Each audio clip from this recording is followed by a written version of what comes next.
Picture this. You are standing in a chamber carved from the bedrock beneath the shifting sands of the Egyptian desert. The year, if you could even call it that, is 2200 BC, a time of gods and monuments, a time when the world felt both ancient and terrifyingly new.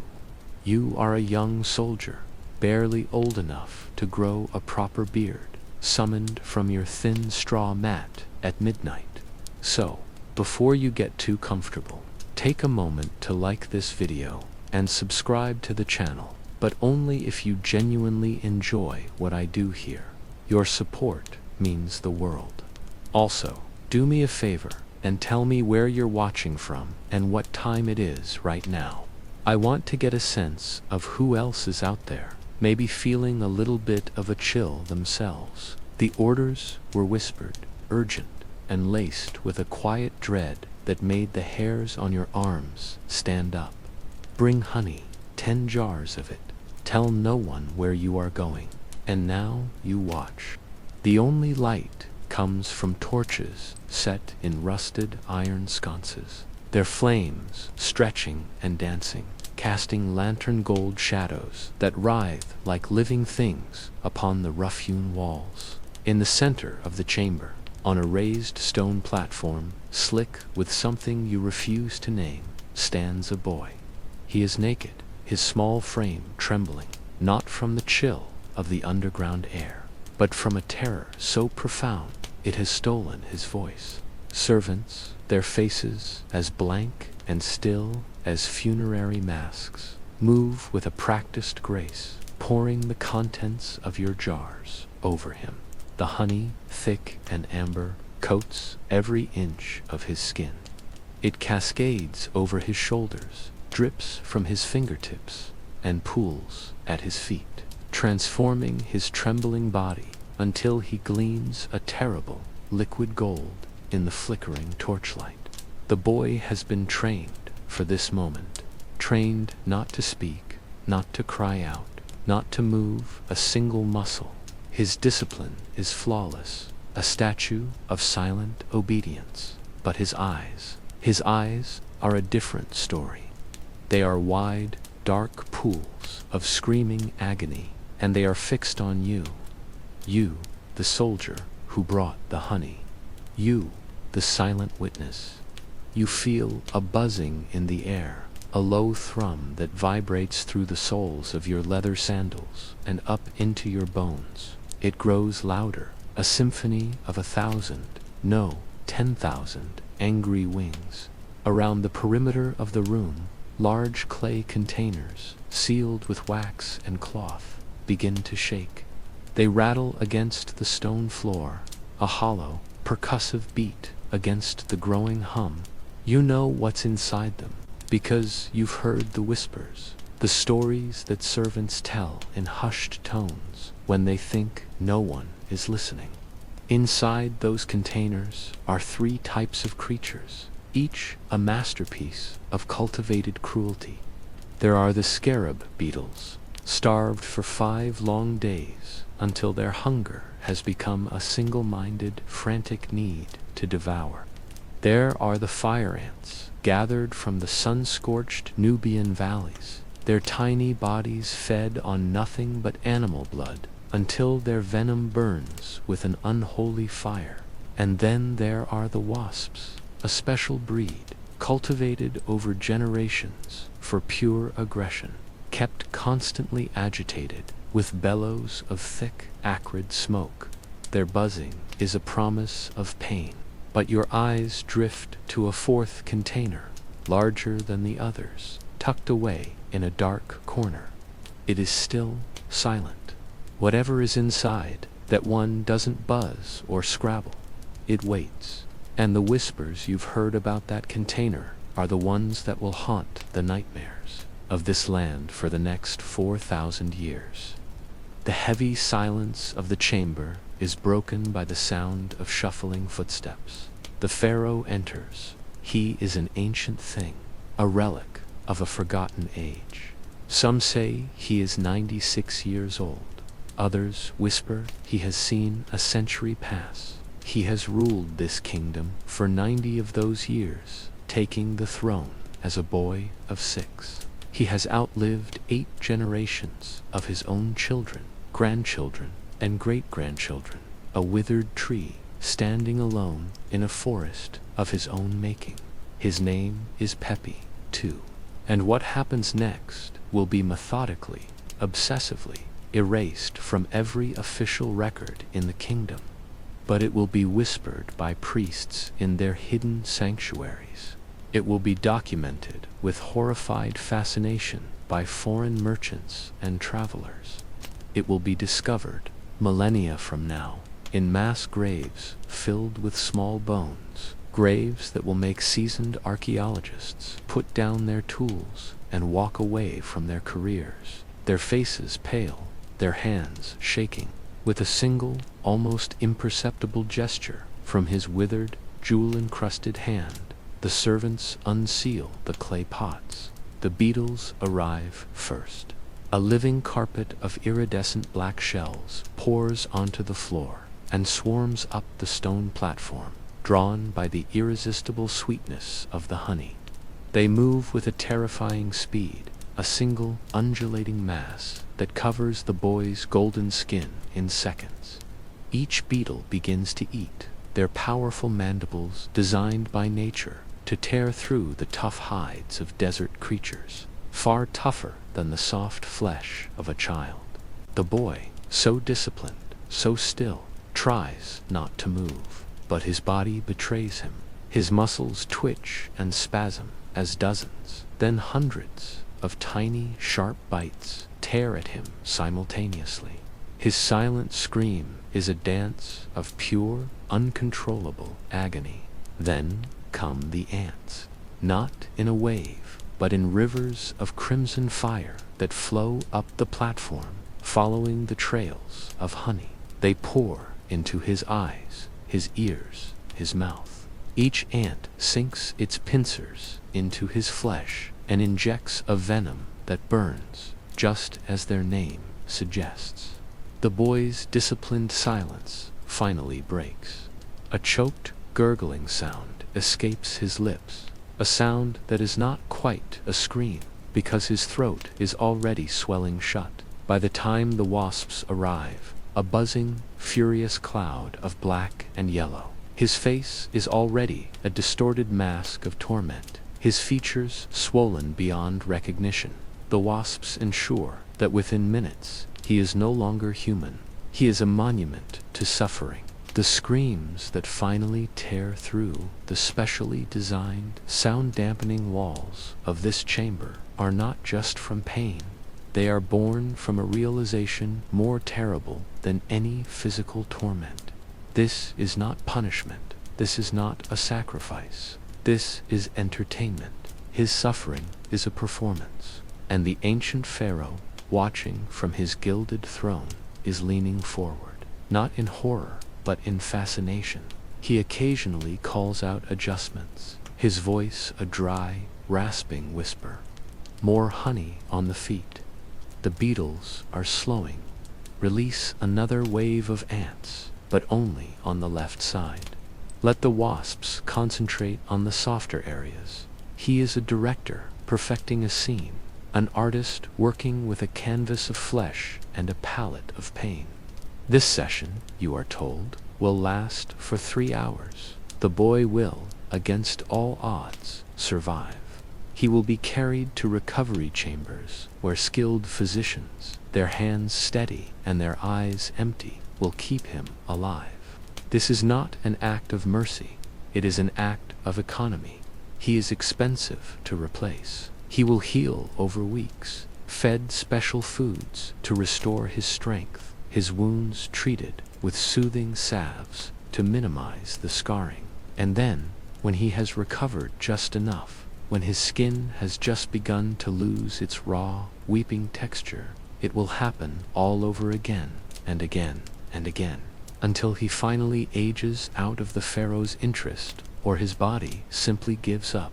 This boy is one of approximately 50,000 children who will disappear into Pepe's chambers over the course of his 94-year reign. But before I tell you how a 6-year-old child became history's most prolific predator, before I explain how an entire civilization restructured itself to feed one man's insatiable appetites, you need to understand something that the official histories, the grand inscriptions on temple walls, will never tell you.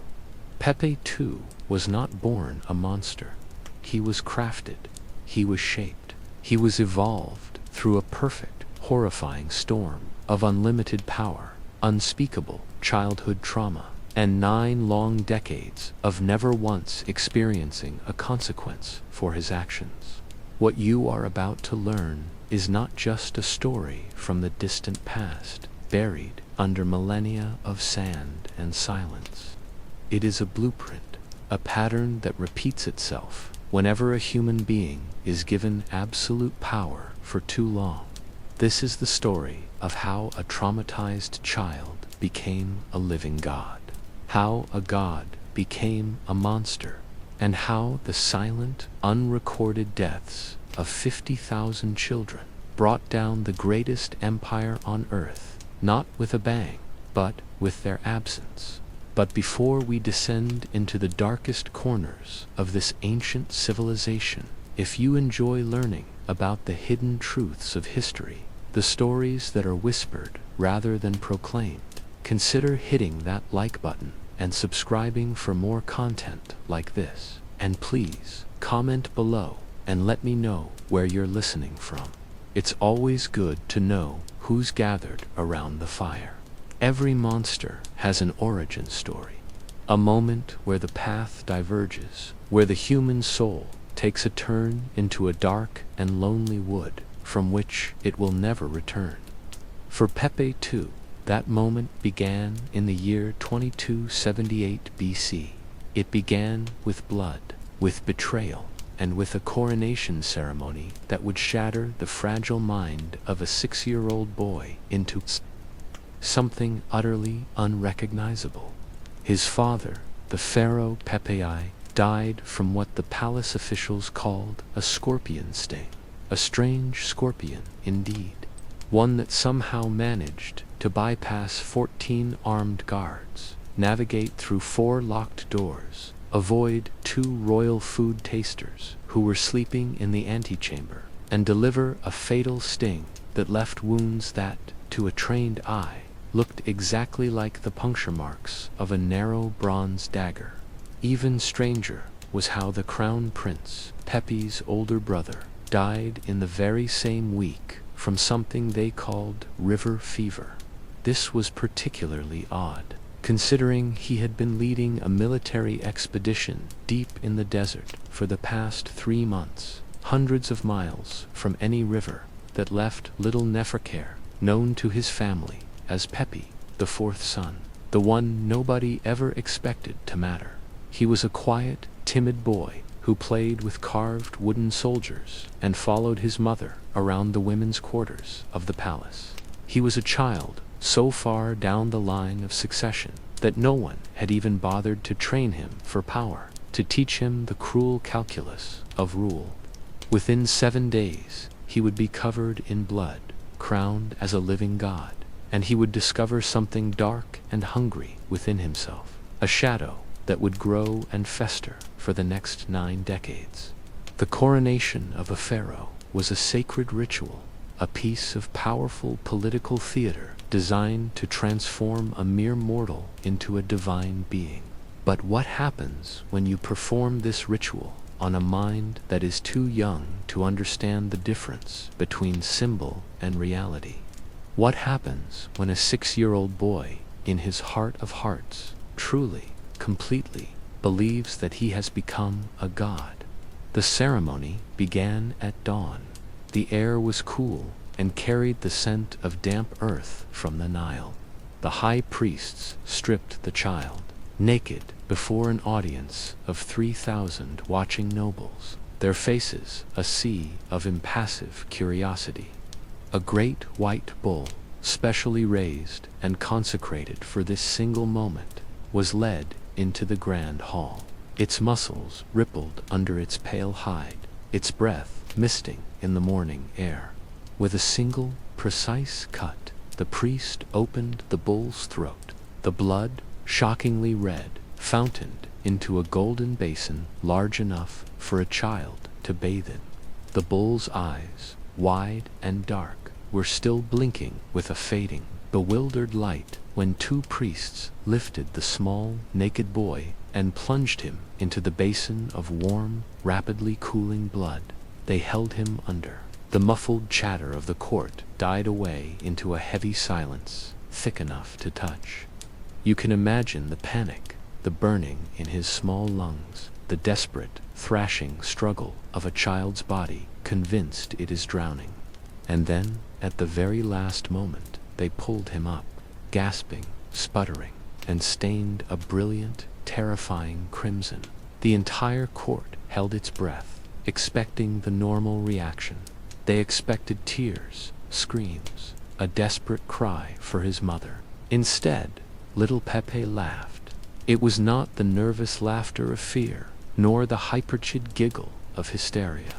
It was the pure, delighted laughter of a child who has just discovered a wonderful new game. He looked down at his own blood-covered hands with a look of intense fascination, then licked his fingers, tasting the coppery temps. He turned his blood-streaked face to the high priest, his eyes shining with an unholy light, and asked if he could go under again. The high priest, a man who had presided over 40 years of solemn state rituals, would later write in his private journal, scratched onto a piece of thick parchment, that he had never, in his entire life, felt a cold so profound, a terror so absolute, as he did in that moment when the 6-year-old child smiled through his mask of blood. But the ritual had only just begun. Now came the true test, the moment that would prove his divine right to rule, the power over life and death itself. A prisoner was brought forward, dragged from the dungeons, some minor thief who had expected a swift, clean execution. But not this. Not this. He was forced to his knees before the blood-soaked child. The priests handed Pepe a ceremonial bronze blade, its handle wrapped in leather, stiff with age. It was a weapon made for the hands of a grown man, and the 6-year-old could barely lift it. His instructions were simple, whispered into his ear by the priest. Remove the head. Prove that the power of the gods flows through you. His first strike missed entirely. The weight of the blade was too much for him. It pulled him off balance, and he tumbled forward, landing with a splash in the pooling blood on the floor. A collective gasp went through the court. The stillness was broken by 1,000 tiny rustling sounds, as nobles shifted uncomfortably in their fine linen robes. Would he cry? Would this childish failure shatter the illusion of divinity? Would he, after all, prove to be just a frightened little boy playing dress-up in his father's blood? Pepe pushed himself up slowly, his small face a mask of intense concentration. He studied the bronze blade, not with fear or frustration, but with the analytical curiosity of a student learning to write a new hieroglyph. He adjusted his grip, planted his small feet more firmly on the slick stone, and tried again.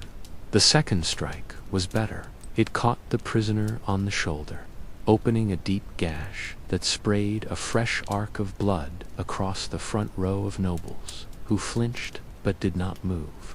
The third strike shattered the man's teeth. The fourth opened his throat in a wet, ragged tear, but failed to sever the spine. Any other child would have stopped. Any other child would have recoiled in horror when the prisoner's body went limp.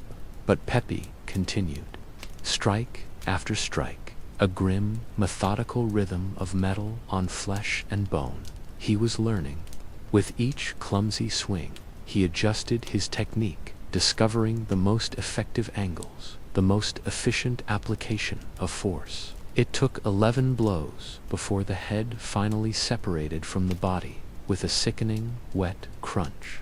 By then, the prisoner had been dead for several minutes, but the child pharaoh did not stop until the task was complete. Then came the moment that truly revealed the creature that had been born in that hall of blood and silence. Pepe dropped the heavy blade with a clatter. He bent down and picked up the severed head, holding it by the hair. He looked directly into its dead, staring eyes, and he whispered something. The high priest, his voice trembling slightly, later asked what he had said to the dead man.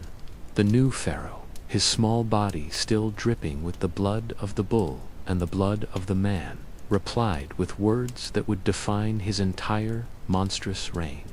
I asked him what death tasted like. The 6-year-old said. He couldn't answer. But I think I understand anyway. Death, he declared to the silent, horrified court, tastes like power. A 6-year-old child, covered from head to toe in gore, holding a severed head and philosophizing about the flavor of mortality. Okay, that's definitely not normal. This was not trauma creating dysfunction. This was trauma acting as a catalyst, a revelation. It was the moment young Pepe discovered the central, driving obsession that he would spend the next 94 years exploring. The coronation was not yet over. 23 women were brought before the new pharaoh. They were his father's secondary wives, and tradition demanded that they accompany the dead king to the afterlife. The youngest was a girl of 14, married just months before. The oldest was 32, the mother of 3 of Pepe's now dead half-siblings. Custom called for a quick, dignified death, a cup of poisoned wine, a ceremonial farewell. But the 6-year-old God King had been fundamentally transformed by the blood and the violence. He didn't want a quick, dignified death. He wanted to understand it, to see it happen slowly enough to observe every detail, every nuance. He ordered the women to be strangled with cords of fine silk, but slowly, with long pauses between each tightening of the cord, allowing them to recover just enough air to prolong the agony. He sat on a throne so large that his small, blood-stained feet dangled inches from the floor, like the child he was supposed to be. But his eyes belonged to something ancient and cold, and utterly devoid of pity. For 4 hours, he watched 23 women die. He did not look away once. He occasionally asked the executioners to adjust their technique, to vary the pressure, to try different angles. He was not just watching, he was studying, learning the precise moment when panic turned to acceptance, when the body stopped fighting, when the light finally, irrevocably, left the eyes. Then came their children, his 41 half-siblings, any one of whom could, theoretically, one day challenge his rule. The boys were strangled, just like their mothers, a quick, efficient, brutal affair. But for the girls, his half-sisters, Pepe invented something new, a special kind of cruelty. They were forced to watch their mothers and brothers die, and then, at the moment of their maximum grief and terror, they were given a choice. Serve him, their brother, their family's murderer, for the rest of their lives, or join their mothers in death. 6 of the girls chose servitude.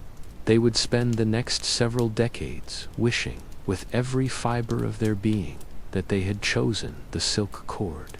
One of these girls, a young woman named Merit, would survive long enough to tell her story to a Nubian trader decades later. Her voice a dry, rasping whisper, her eyes haunted by memories that would never fade. She described how Pepe, even as a 6-year-old, was utterly fascinated by fear. He kept his surviving half-sisters in a special wing of the palace. He would visit them at random hours of the day and night, not to speak to them, not to touch them, but simply to watch them. He wanted to see how sustained terror affected their breathing, their posture, their sleep. He was particularly interested in what he called the divine silence, that moment when fear becomes so intense, so overwhelming, that the mind simply shuts down, retreating into a catatonic state. He was conducting research, and his sisters were his first subjects. By the age of 8, Pepe had made a new discovery. He found that certain rare desert plants, when mixed with wine, could induce a state of complete paralysis without causing death. He spent months experimenting with different combinations, meticulously documenting which mixtures allowed his victims to remain fully conscious, their eyes wide with terror, but utterly unable to move a muscle. He treated this research with the same academic seriousness as his tutors treated his lessons in reading hieroglyphs. Those same tutors were required to help him organize his findings, creating detailed scrolls on thick, creamy papyrus, cataloging the different varieties of human suffering. At age 9, he had a philosophical breakthrough that would shape the entire course of his reign. Pain, he realized, was not a singular thing, it was multiple. Just as wine could be sweet or bitter, suffering came in different flavors. The pain of a burn was different from the pain of a cut, which was different from the pain of a poison, which was different from the pain of an insect bite. He began to categorize the different types of agony with the obsessive dedication of a scholar, creating what he called his great work, a comprehensive experiential encyclopedia of every possible form of human suffering. He was no longer just a boy. He was a connoisseur of despair. The incident that showed just how deeply this obsession had taken root in his young mind occurred when he was 10. It was during morning court. The entire government of Egypt was assembled in the grand throne room. The air was thick with the smell of incense and the low, muffled chatter of important men. Suddenly, a cat, sleek and silent, darted into the room and caught a small bird. The bird's wing was clearly broken, but it was still alive, fluttering desperately in the cat's jaws, while the predator played with it, a casual, almost bored cruelty. There were urgent matters of state to discuss. A minor famine was threatening the provinces of Upper Egypt. Ambassadors from foreign lands waited with tribute. Military reports warned of nomadic raiders on the desert borders. Pepe stopped everything. The entire machinery of the most powerful nation on earth ground to a halt, while a 10-year-old god-king sat transfixed, watching nature's small, brutal drama unfold. For 1 hour, he watched. The court stood in a heavy silence, the stillness broken only by the faint, desperate chirps of the dying bird and the low, pleased purr of the cat. When a courtier, a brave or foolish old man, politely suggested that they might continue with the business of running the country, Pepe had him taken outside and beaten until he lost consciousness. The message was clear. The Pharaoh's attention was a divine thing. To interrupt it was blasphemy. When the bird finally died, Pepe called the cat to him, fed it choice pieces of meat from his own plate, and declared it a sacred animal. Any cat that killed slowly, he announced to the stunned court, was performing a holy work. They were demonstrating the great truth he had discovered, that death was not a moment, but a process. And that process was the most important, most fascinating thing in all existence. At 11, Pepe wrote a letter that perfectly captures his complete transformation from a disturbed child into a systematic, calculating predator. His most trusted general, a man named Harkaf, was returning from an expedition into Nubia. He was bringing back exotic gifts for the young pharaoh, including, most excitingly, a pygmy dancer. On the surface, most of the letter, which has survived to this day, seems like the excited, childish ramblings of a boy about to receive an unusual present. But the full text, often sanitized in modern translations, reveals something far, far darker. Pepe demanded that the dwarf be checked 10 times every night. Every 48 minutes, a soldier had to confirm that he was still alive and completely undamaged. If the dwarf died before reaching the capital city of Memphis, Pepe wrote, every single sailor on the boat would have their children fed to the crocodiles while they were forced to watch. If he escaped, every soldier in the escort would be impaled on sharp stakes. If he arrived, even slightly injured, General Harkov himself would have the same injuries inflicted upon him, tenfold. But the most revealing part of the letter was the postscript, a detail usually omitted from the history books. Pepe requested that Harkov also bring back a normal-sized child of the same weight as the dwarf. He wanted, he explained, to conduct comparisons. He wanted to see if size affected how long a person could survive without water, how they reacted to different types of pain, whether their screams had different pitches. The dwarf was not entertainment. He was a research subject, and Pepe needed a control group. By the age of 16, watching was no longer enough. The young God King needed to participate directly. His transformation from a detached observer to an active perpetrator began, as these things often do, with the most vulnerable and voiceless people in the palace, the children of the servants. Palace workers were required to bring their sons for a blessing by the God King. These blessings took place in private chambers. The children entered healthy and whole.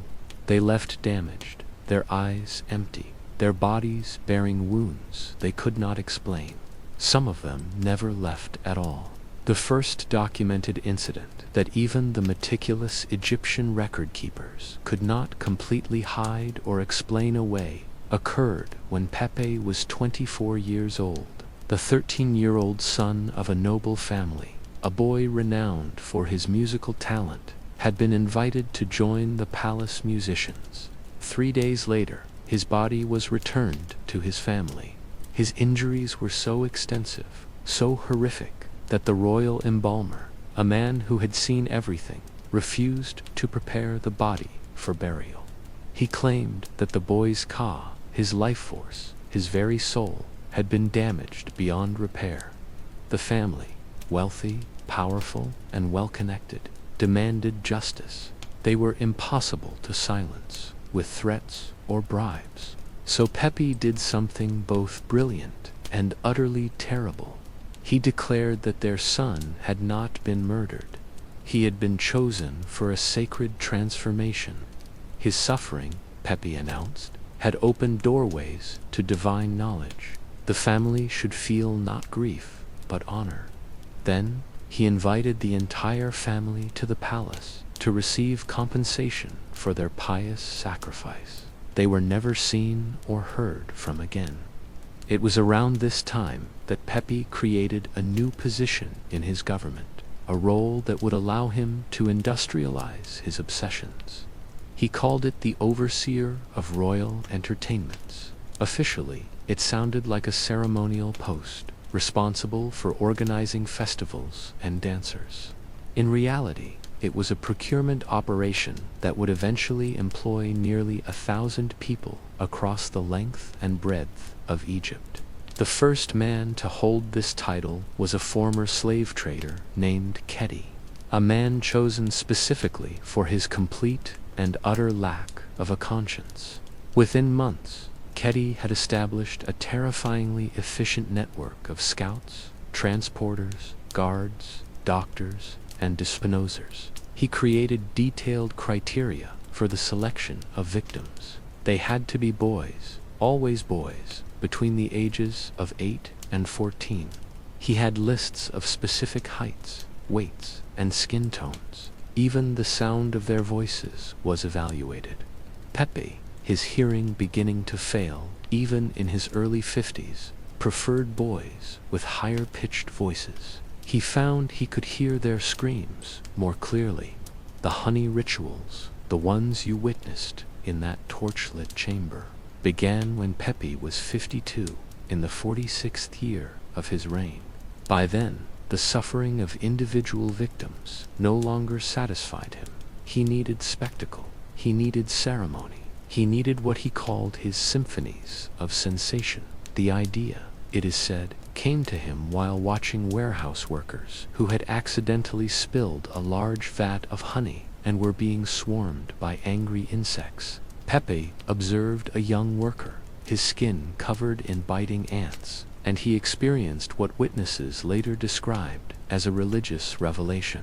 Here, at last, was a form of suffering that came from nature itself, a pain that could be blamed on sacred creatures, like the scarab beetle. It was torture that could be disguised as a divine judgment. The first honey chamber was a simple affair, a single room dug out beneath the palace, its walls sealed with black bitumen to contain the sound, with shallow drainage channels carved into the floor to carry away the fluids. But simple was never enough for Pepe. Within a year, the single room had expanded into a sprawling complex of 9 interconnected chambers, each designed to serve a specific, gruesome purpose.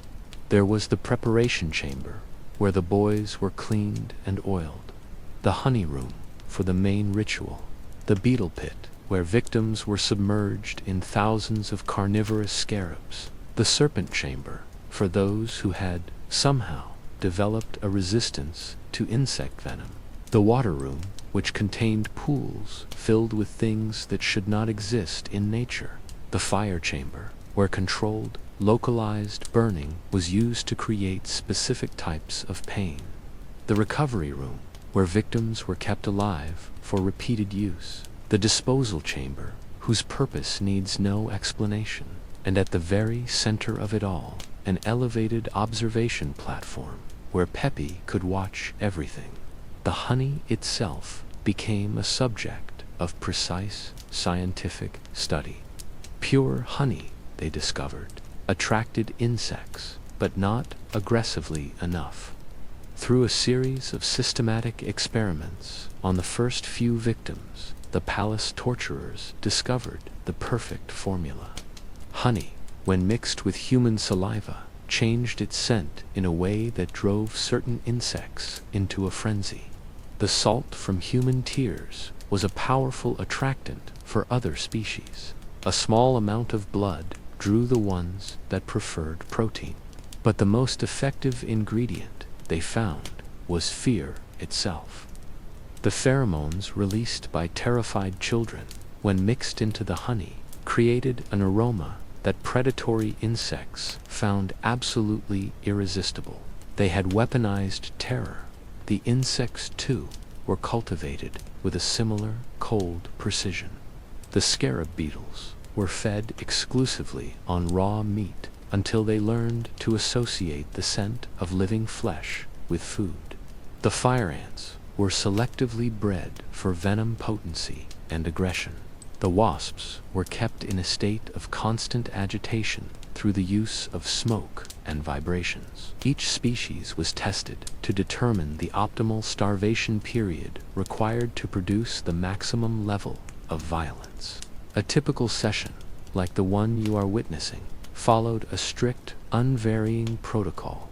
The chosen boy would be brought in at sunset, the time when certain insects were most active. He would be stripped, his body carefully inspected for any pre-existing wounds that might cause a premature death. Then he would be given a mixture of lotus wine and potent herbs, not to reduce the pain, but to prevent him from losing consciousness. Awareness was essential. The entire point of the exercise was that the victims knew, in excruciating detail, exactly what was happening to them.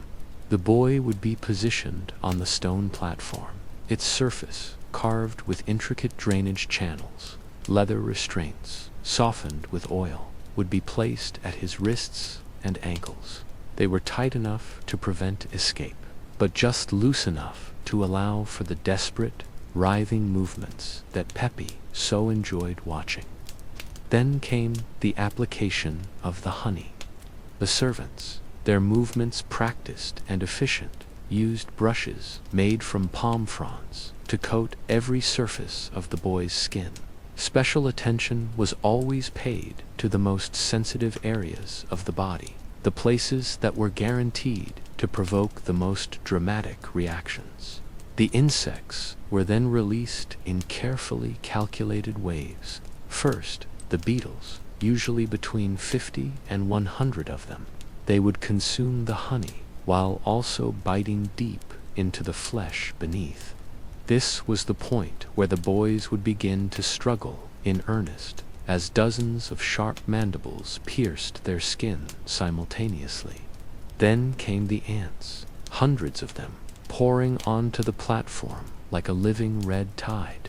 Each bite injected a tiny drop of venom, creating burning trails of agony across the honey-coated body. Finally, the wasps, whose stings caused immediate and massive swelling that could close the eyes, seal the mouth, and transform a human face into an unrecognizable mask of pure suffering. Peppy would watch from his observation platform, occasionally calling out adjustments. More honey on the feet to attract the beetles. Release an additional wave of ants, but only on the left side to create an asymmetric pain response. Remove the wasps, but leave the beetles to work for longer. The chamber grew hotter as the torches flickered, their flames lapping hungrily at the blackened stone. The buzzing of the insects had reached a fever pitch, a living, writhing chorus that filled every corner, vibrating through your bones like the thrum of an unseen drum. You watch as the boy, another unfortunate soul, barely 10, his honey-glazed skin gleaming like molten gold, struggles against the leather straps. His muscles convulse, not in panic, not yet, but in reflexive resistance. A beetle clings to the curve of his shoulder blade, drilling its mandibles into tender flesh. You notice the meticulous symmetry of Peppy's orchestration. The insects released in specific sequences, their movements timed like notes in a symphony. This was no mere cruelty. It was art. It was science. It was worship of suffering itself. Faster, the Pharaoh rasped from his elevated platform, his jeweled fingers tracing the air as if conducting the swarm. Let them feel it in waves. Let the agony rise and fall, a crescendo and decrescendo of despair.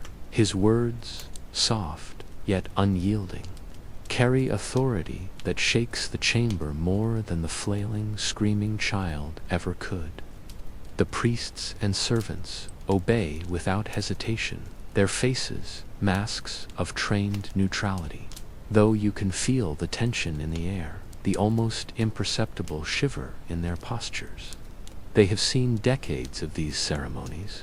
They have witnessed men, women, and children transformed into instruments of divine observation. Yet the spectacle never loses its grip on their own hearts. There is no comfort here. There is only devotion to Peppy, to his vision, to the precision of his will. The honey, now sticky with the boy's sweat and blood, drips down his body, pooling at his feet, where the scarab beetles crawl in relentless pursuit. You see the boy's eyes, dark wells of terror, darting toward the Pharaoh. They are not pleading. They are seeking understanding.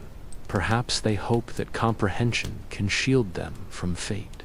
Perhaps they hope, as you do, that the world outside this chamber is still real, still normal, still human. But Pepe, perched like a god over the tableau, makes it clear that the world has changed, that this chamber, this carefully contained nightmare, is all that exists here, that here only the boy's suffering is measured, catalogued, and studied. Then the ants arrive.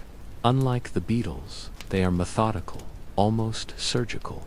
Hundreds of tiny scarlet soldiers pour over the boy's limbs, their pincers sinking into the soft, honey-slicked skin, their venom-burning trails that seem to etch invisible maps across his flesh. He gasps, his throat already raw from inhaling the fumes and the smoke that keeps the wasps agitated. But the servitors do not intervene.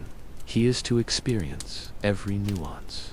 The fire ants bite in patterned sequences, a symphony of pain orchestrated for maximum effect. And the boy learns too early, far too early, the rhythm of suffering, how it pulses through the body, how terror becomes anticipation, and how anticipation turns to despair. The wasps, however, are the final, devastating note. They arrive in a black Andilo swarm, a living storm of pain. Their stings strike like punctuated beats, staccato, unpredictable, leaving the boy's face swollen, red, unrecognizable. Peppy leans forward, jewel-encrusted brow furrowed, whispering adjustments. Now, the right cheek. Observe the muscle contraction there. Note the pattern. Each word, each motion is precise, clinical, yet soaked in obsession. He is a scientist and a god, and every scream that escapes the boy's lips is data, every spasm a lesson. The chamber, though designed to contain sound, cannot suppress the pure terror that radiates outward. Even you, the soldier, a mere witness, feel it prickling at the edge of your senses. Your breath comes in uneven gasps, your knuckles white as they grip the handles of your torch. The smell of honey, of sweat, of blood, of crushed insects hangs thick in the air. It is a scent that will remain in your memory long after you leave this place, a perfume of agony that seeps into your bones. Hours pass, soar. Perhaps it is minutes. Time here is elastic. The boy's body, coated in honey and punctured by thousands of insect bites, becomes an unholy golden effigy, gleaming under the torchlight as if it were forged from the very essence of pain. Yet even as the swarm devours and stings, the boy does not die. He is preserved, not for mercy, but for study. For Pepe, death is not an endpoint. It is a variable, one to be manipulated, delayed, observed. And in the boy's survival, the Pharaoh finds his ultimate thrill, the endurance of suffering, the resilience of flesh and mind under absolute torment. At one point, the Pharaoh pauses, motionless on his observation platform. His eyes, ancient and calculating, scan the chamber with predatory precision. Increase the humidity, he commands. Let the insects move faster. Watch the wings. Note the interaction between fear and instinct. The priests comply, fanning smoke and heat into the chamber, turning the room into a humid, living organism that seems to pulse with the collective agony within its walls. The boy's skin glistens further under the torches, honey and sweat blending into a slick, luminous surface. Every bite, every sting, every convulsion is magnified, studied, documented in silent mental journals known only to Pepe.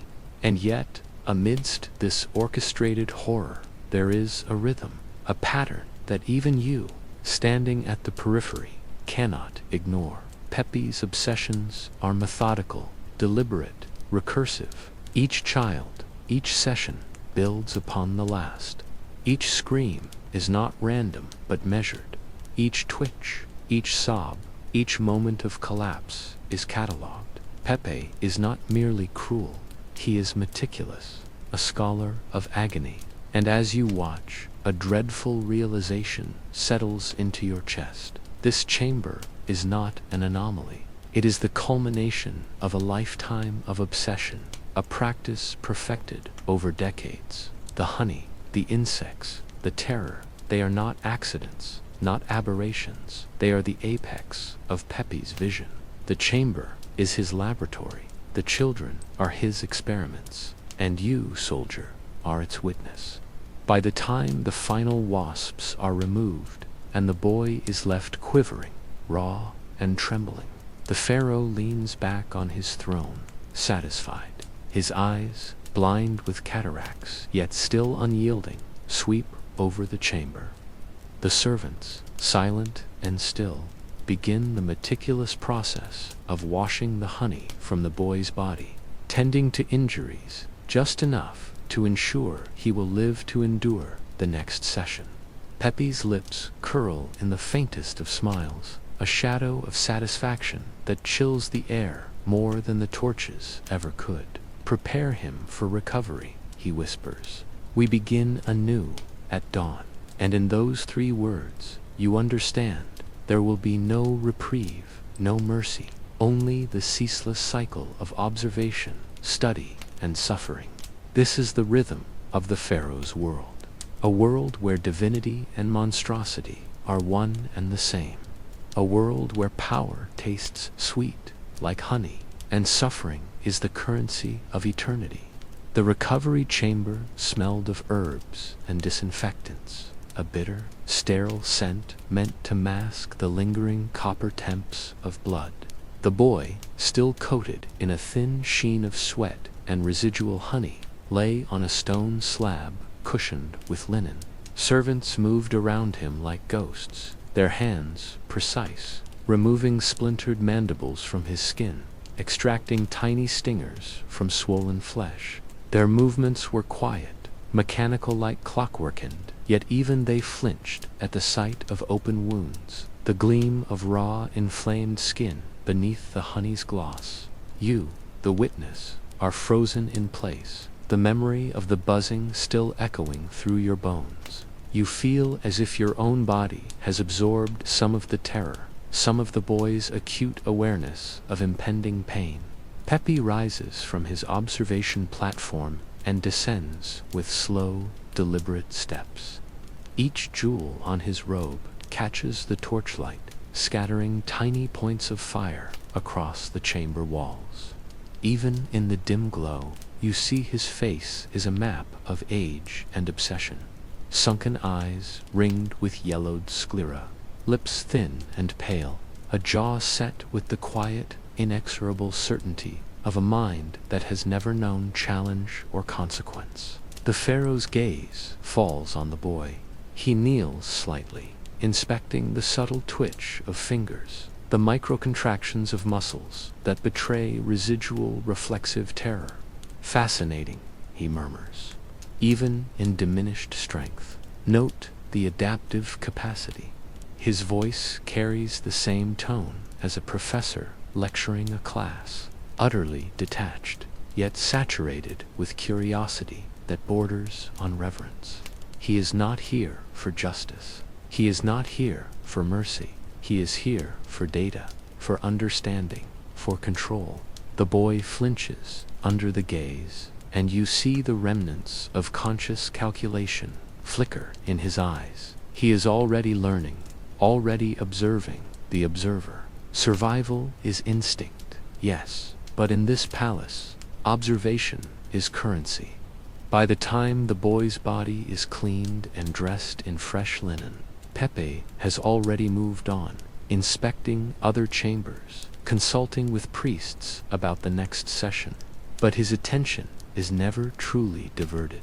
His mind is a constant algorithm of anticipation and adaptation.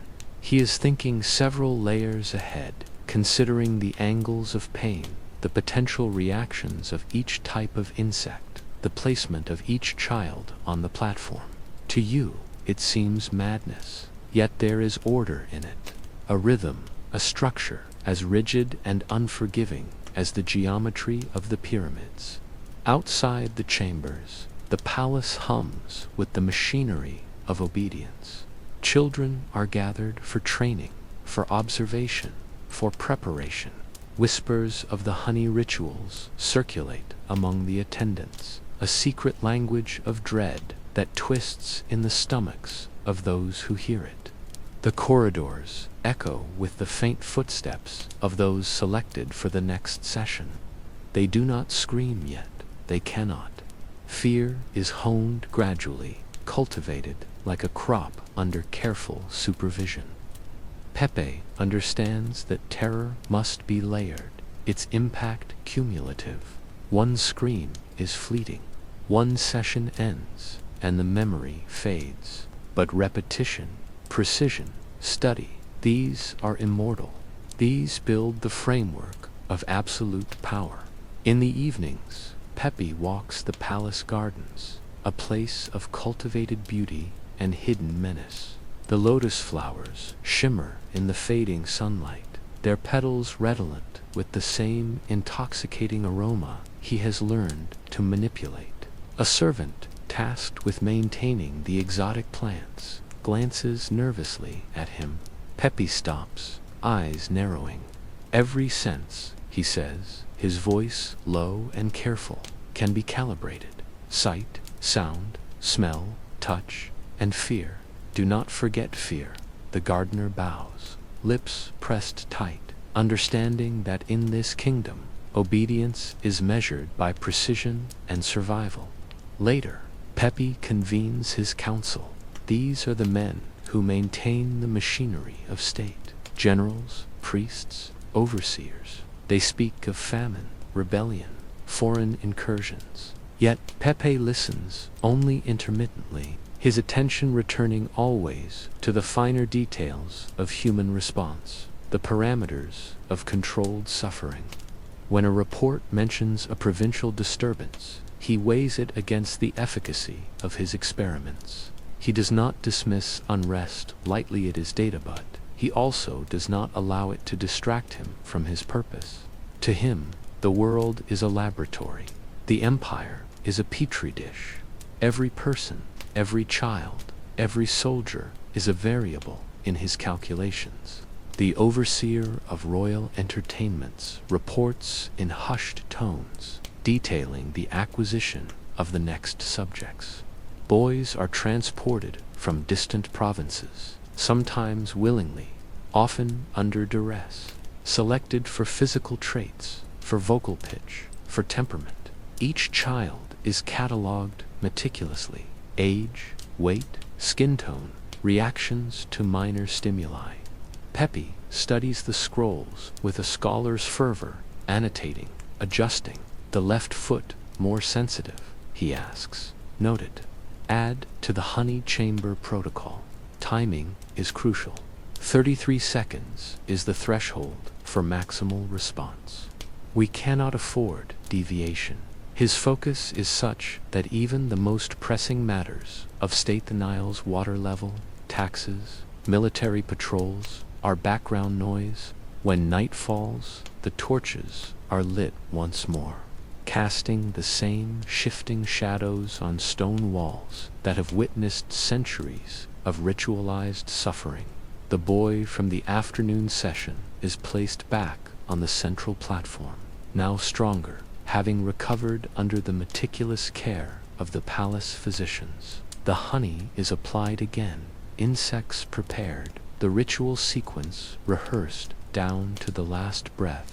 Pepe's instructions are precise: staggered release, alternating intensity, observation of micro-expressions. The chamber becomes a theater of controlled horror. Every convulsion, every flinch, every tear is noted, catalogued, and analyzed. This is entertainment, yes, but also calculation. It is pedagogy in pain. The Pharaoh is both student and teacher, observer and creator, a god of cruelty, sculpting his empire, not with stone or law, but with fear and endurance. Outside the chamber, the city of Memphis continues its rhythm, ignorant of the horrors below.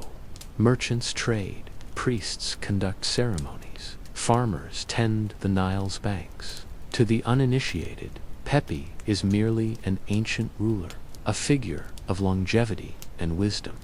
To those who know the truth, whispered in secret corners, he is something far more terrifying, a god with the mind of a predator, a monarch who has weaponized suffering into both spectacle and science. His empire, vast and organized, functions not merely by bureaucracy or military might, but by the pervasive, omnipresent reach of fear. And so, the boy on the platform endures. His skin glistens, his muscles convulse, his mind records every sensation. Pepe watches, annotates, contemplates. You, the witness, are caught between revulsion and fascination, unable to tear yourself away. This is the rhythm of Pepe II's Egypt, an empire built on stone, blood, and meticulously orchestrated terror. One child, one scream, one observation at a time. The pharaoh hones his dominion over life, over death, over the very essence of humanity itself. And as the final insects are removed, the boy left trembling and gasping, the torches flicker low.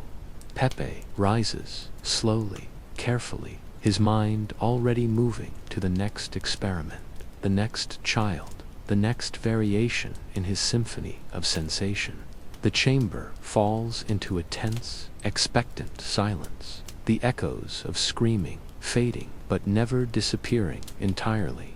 In this silence, you sense something terrible and unyielding. Pepe II is eternal. His obsession will outlive the bodies he studies, outlive the cities and the people, outlive the sands themselves. And in that eternity, the patterns of fear and power will endure, a blueprint of cruelty, meticulously executed by the hand of a god who learned, as a child, that death tastes like power.